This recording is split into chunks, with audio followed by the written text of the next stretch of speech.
redundancy in meshed network.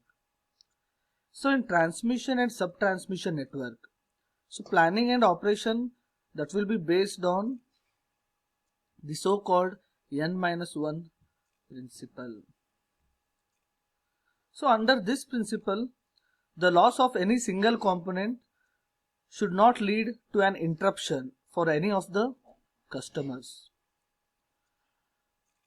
So the details of this principle and the differences in application between transmission and sub-transmission, that will be varying between the network operators. So let us have an example.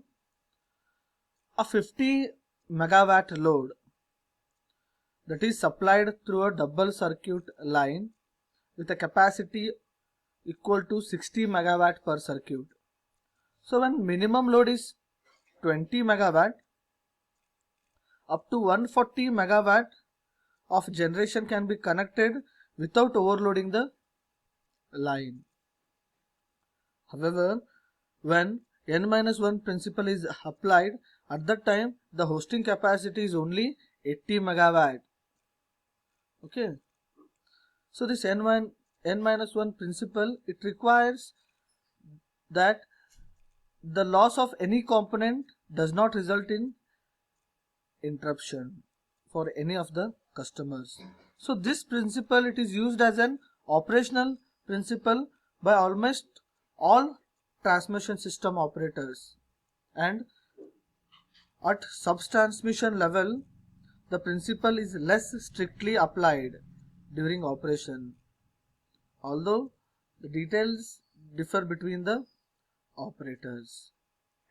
So the design criteria is used to read the something like, for any operational state, the loss of any component should not result in an overloading anywhere in the network. So most network operators here, they do not perform calculation for all operational states and for all component losses. Instead, a limited number of operational states are considered, typically including maximum demand and minimum demand.